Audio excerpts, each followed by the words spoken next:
तो आदाब नमस्कार गुड इवनिंग। गुड इवनिंग, सत श्री अकाल। एक बार फिर आप तमाम लोगों का स्वागत है क्राइम तक की कहानी की इस एपिसोड में। उम्मीद है पूरी फैमिली अच्छी होगी और अपना ख्याल रख रही होगी। आज सैटरडे और कल संडे है, तो कल संडे को फॉलो अप का दिन, वही गड़े मुर्दे उखाड़ने की कोशिश, ऐसे केसों पे, ऐसी फाइलों पे जो अब वक्त के साथ धूल फांक रही हैं, उनको झाड़कर ये दिखाने और जानने और समझने की कोशिश की उन केसों का क्या हुआ। तो कल फॉलो अप में एक बहुत ही इंटरेस्टिंग स्टोरी होगी, तो रात 9 बजे आप जरूर सुनिएगा। 34 साल बाद एक केस का क्या हश्र होता है और एक राज जो 34 साल बाद भी क्या बाहर आता है। बड़े बड़े नाम जुड़े हुए हैं इससे। तो खैर फॉलो अप कल, लेकिन आज की कहानी हम शुरू करते हैं। पुरानी कहावत है कि मुजरिम चाहे कितनी भी कोशिश कर ले, अगर पुलिस अपने ऊपर आ जाए, और पुलिस के साथ आजकल तो नई नई टेक्नोलॉजी है, तो फॉरेंसिक और इन सारी चीजों का ढंग से और सही इस्तेमाल हो, तो कोई भी मुजरिम कभी कानून से बच नहीं पाएगा। अब ऐसा भी ना हो जैसे अपने हुआ कि डीएनए का सैंपल ही उठाना नहीं मालूम, तो फिर तो केस का कबाड़ा ही होगा। लेकिन सच में अगर किसी केस के पीछे पुलिस पड़ी रहे और उसको क्लोज ना करे और मौके का इंतजार करे कि कब कहीं से एक सुराग, एक सबूत सामने आ जाए, केस खुल जाए, तो फिर वो खुलता है। लंदन पुलिस ने पूरे 30 साल तक एक केस को सुलझाने का इंतजार किया। एक ऐसा केस में जिसमें कोई क्लू नहीं, कोई कातिल का सुराग नहीं, कोई चश्मदीद नहीं, कोई मोटिव या वजह नहीं, लेकिन हिम्मत नहीं हारी, इंतजार करती रही। बीच में फिर एक पल ऐसा आया कि चलो अब नई टेक्नोलॉजी का भी सहारा लेते हैं। तब भी उस वक्त वो चीजें नहीं मिली, फिर भी हिम्मत नहीं हारी। उसने कहा टेक्नोलॉजी थोड़ा और ग्रो करे, और आखिरकार वो दौर भी आया। और उसके बाद 30 लंबे साल के बाद कातिल सबके सामने था। यह कहानी है ब्रिटेन की।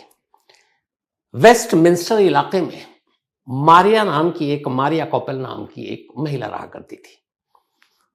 1994 की बात है, तब उसकी उम्र 39 ईयर, 39 साल की थी मारिया की शादी हो चुके थे, 2 बच्चे थे, और उसका अपना पति, उसके साथ ठीक ठाक रिश्ता।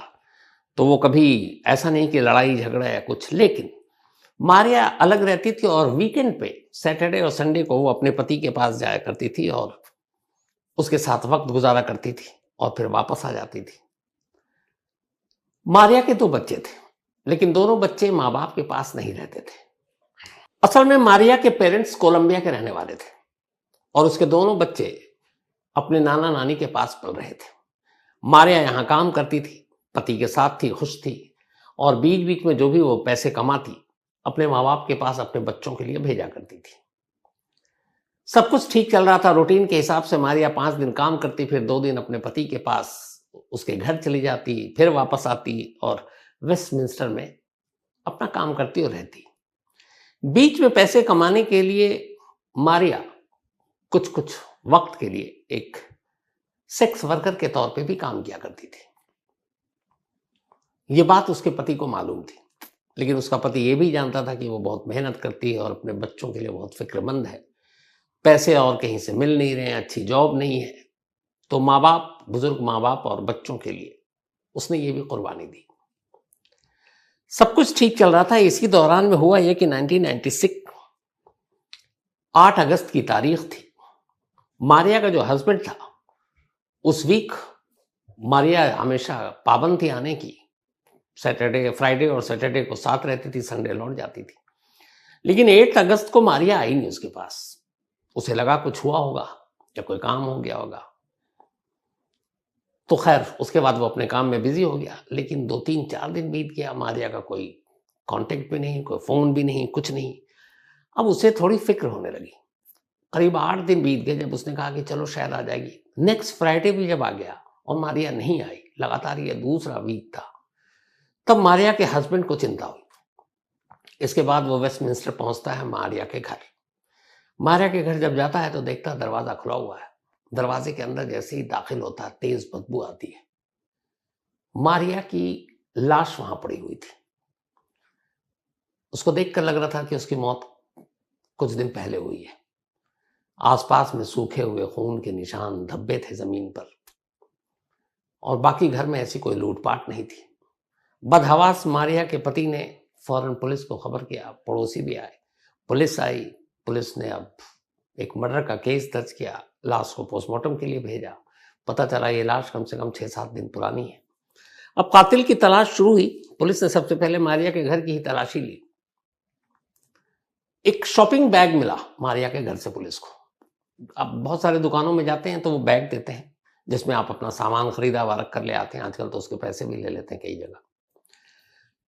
तो वो एक बैग पड़ा हुआ था, किसी ग्रोसरी शॉप से उसने कुछ लिया होगा। अब वो जो बैग पे बाकायदा उस शॉप का नाम था, तो वो एक शॉप पड़ा हुआ था और इसके अलावा खून की बूंदें थी और कुछ था नहीं। फिर पति से पता चला कि उसका एक क्रेडिट या एटीएम कार्ड है, वो उसके पर्स वर्स में मिला नहीं। अब पुलिस तफ्तीश करती है सबसे पहले उसी ग्रोसरी शॉप से। वो जाती है उस शॉप पर, पूछती है दुकानदार से कि ये बैग यहीं का, वो बताते हैं। अच्छा, हुआ ये कि इस दौरान में जब घर में पुलिस ने सारी तलाशी ली, फिंगरप्रिंट्स उठाए, ब्लड के सैंपल लिए, तो उन्हें कुछ फिंगरप्रिंट्स मिले। फिंगरप्रिंट्स बैग पर भी थे, लेकिन जो बैग पर फिंगरप्रिंट्स थे वो मारिया के नहीं थे, किसी और के थे। तो पुलिस को लगा कि ये तो कातिल का ही हो सकता है। खैर, अब पुलिस उस बैग के जरिए उस शॉप तक पहुंचती है और शॉप वाले से जाकर पूछती है कि भाई ये बैग आपका है? वो बताते हैं कि हाँ, हमारे शॉप का है। तो पुलिस उस शॉप पे जितने भी लोग काम करते हैं उनके सबके फिंगरप्रिंट्स लेती है, क्योंकि बैग पे जो फिंगरप्रिंट्स मिला था उससे मैच करने के लिए। जब सबके लेती है तो एक शख्स का फिंगरप्रिंट मैच कर जाता है। उस शख्स का नाम था संदीप पटेल। उस वक्त उसकी उम्र थी सिर्फ 21 साल और वो एक स्टूडेंट था, पार्ट टाइम उस शॉप पे काम करता था। इंडियन ओरिजिन का संदीप, रहता ब्रिटेन में था लेकिन भारतीय मूल का था। अब बैग पे फिंगरप्रिंट मिला और मैच कर गया, लेकिन अब पुलिस की परेशानी ये थी कि भाई अगर कोई सामान खरीदने जाएगा, कोई बैग किसी के हाथ में देगा तो उसके भी तो फिंगरप्रिंट होंगे। तो यहां ये कैसे कह सकते हैं कि संदीप पटेल की उंगलियों के निशान उस बैग पर हैं? इसका मतलब है वही कातिल है, क्योंकि बैग उसी ने दिया और ये इस बात के सबूत थे। तो फिर कैसे? इसके अलावा संदीप पटेल के बारे में उन्होंने और कुछ चेक किया तो उस वक्त कुछ पता ही नहीं चला। तो एक फिंगरप्रिंट एक बैग पर, वो भी उस शॉप से, और शॉप से कोई भी दे सकता है तो उसका आना लाजमी था। तो कोई पुख्ता सबूत मिला नहीं। पुलिस ने संदीप पटेल से पूछताछ करके उसे छोड़ दिया। वैसे भी 21 साल का स्टूडेंट था। अब धीरे धीरे वक्त बीतता गया। पुलिस इस केस की तफ्तीश में लगातार लगी रही, इधर उधर ढूंढती रही। बहुत सारे ऐसे जो सेक्स वर्कर के दुश्मन हैं उनके खिलाफ भी अलग अलग बहुत सारे क्रिमिनल, बहुत सारे ऐसे बाकी छोटे मोटे बदमाश। कोई फायदा नहीं। धीरे धीरे वक्त बीतता गया। करीब 96 से 16 साल बीत गए। 2012 आ गया। अब 2012 में कुछ नई चीजें आई फॉरेंसिक में, तो पुलिस ने उसके जरिए पता करने की कोशिश की। बहुत सारे मैच किए, जो सैंपल रखे हुए थे, पर कोई फायदा नहीं हुआ। अब पुलिस के पास जब उन्होंने मौके पर वहां उस दिन तलाशी ली थी, तो बॉडी को जब उन्होंने पोस्टमार्टम के लिए भेजा, बाद में उसे दफना दिया गया, लेकिन कुछ चीजें मालखाने में रखी हुई थी। उसमें उसके लाश के आसपास की कुछ चीजें, सैंडल, कपड़े, और डीएनए सैंपल भी ले लिया था मैरिना का। और साथ में उस वक्त जब उसका कत्ल हुआ, एक खून से सनी हुई अंगूठी उसने पहन रखी थी। वो अंगूठी भी पुलिस के कब्जे में थी। अब वो सब ले जाकर उन्होंने मालखाने में रख दिया। 2012 आया, उन्होंने कहा कि चलो डेटा बैंक से चेक करते हैं यार, शायद किसी का कुछ मिल जाए। अच्छा, अब बाकी के सारे विदेश में जितने भी है ऐसे ये डीएनए सैंपल वैंपल एक एक का मस्ट हो गया, आप लेकर रखते हो। तो अगर कहीं कोई अननोन मिला तो फिर आप वो डीएनए सैंपल को डालते हो डेटाबेस में, देखते हो किस किस से मैच करता है। जिससे मैच करता है ऐसे कई केस सुलझ जाते हैं। लेकिन 2012 में भी ये कामयाबी मिली नहीं। धीरे धीरे वक्त बीता, 2022 आ गया। 2022 यानी कि करीब 28 साल हो चुके थे मैरिना के कत्ल को। अब कुछ नए पुलिस अफसर आए, उन्होंने पुराने अनसॉल्व केसेस को नए तरीके से सुलझाने की कोशिश की। टेक्नोलॉजी, डीएनए, फॉरेंसिक, इन सब में बहुत सारी नई चीजें आ गई। तो उन्होंने कहा यार अब इसको कुछ करते हैं। तो एक केस जो मेरीना की थी उस पर एक आईओ की नजर पड़ी। उसने कहा ये अभी तक पिछले 28 साल से सुलझा नहीं है, इसको खोलते हैं। उन्होंने खोला, सारी चीजें देखी। उस वक्त एक बैग पे एक फिंगरप्रिंट मिला था लेकिन कुछ हुआ नहीं। उन्होंने कहा अब जो जब्त सैंपल वैंपल है वो सब देखते हैं। अब वो जब गए तो उन्होंने उन तमाम सामान के अंदर वो अंगूठी भी नजर आई। अब वो अंगूठी आईओ ने ली, अंगूठी को देखना शुरू किया। अंगूठी को जब उसने अपनी बारीक नजरों से देखा तो पाया कि उस अंगूठी के अंदर, बहुत सारे अंगूठी में थोड़े कुछ नुकीले बाकी चीजें होती, एक बाल का टुकड़ा फंसा हुआ है। पहले लगा कि इसी महिला का जब कत्ल किया गया था तो शायद वो हो। अच्छा, कत्ल भी बड़ी बेदर्दी से, चाकू से अनगिनत बार, कुछ लोग तो कहते हैं 100 से ज्यादा बार चाकू मारा गया था, लेकिन वो गिनती एग्जैक्ट नहीं, लेकिन हाँ बाउंस या जख्म के निशान बेशुमार थे। तो उसने देखा कि इस अंगूठी पे एक बाल का टुकड़ा फंसा हुआ है। उसे ये लगा कि ये शायद मारीना का हो, लेकिन ना हुआ तो इसका मतलब ये कातिल का हो सकता है। उसने वो अंगूठी उठाई, बाकायदा एंट्री की और फिर उसको फॉरेंसिक टीम को भेज दिया और कहा इस अंगूठी में ये एक बाल का टुकड़ा, मालूम नहीं उस वक्त कैसे नजरों से 96 में जो पुराने पुलिस वाले थे मिस हुई, या ये भी है कि शायद उन्होंने देखा नहीं, या ये भी हो कि उस वक्त ये सारी चीजें थी नहीं। लेकिन अब इस एक बाल के टुकड़े से इस केस को सुलझाने की कोशिश करते हैं। फॉरेंसिक की टीम लग गई, बाकायदा अलग अलग टीम। अब एक बाल का टुकड़ा, एक अंगूठी और 28 साल पुराना केस। बाल के टुकड़े को निकाला गया, जांच किया गया, सबसे पहले मैच कराया गया, वो मेरीना का नहीं था। तो अब ये क्लियर हो गया कि मेरीना का नहीं है, तो फिर इसका मतलब है कि ये कातिल का हो सकता है। अच्छा, इस दौरान अब मैं चूंकि 2022 में आ गया हूं, 2005 मेरीना की मौत के करीब 9 साल के बाद उसके हस्बैंड की डेथ हो गई और उसे पता ही नहीं चला कि उसकी वाइफ का कातिल कौन था। लेकिन उसकी डेथ से पहले चूंकि सैंपल वैंपल लिया गया था तो उसके हस्बैंड का भी सैंपल प्रिजर्व था, रखा हुआ था। तो अब ये था कि अंगूठी में कहीं उसके हस्बैंड का तो नहीं है, तो उस सैंपल से मैच करा गया, पता चला ये भी नहीं है। तो फिर अब और श्योर होने लगा कि जरूर ये कातिल का होगा। अब डेटा बैंक से पुलिस ने कहा कि सबको तलाश करते हैं।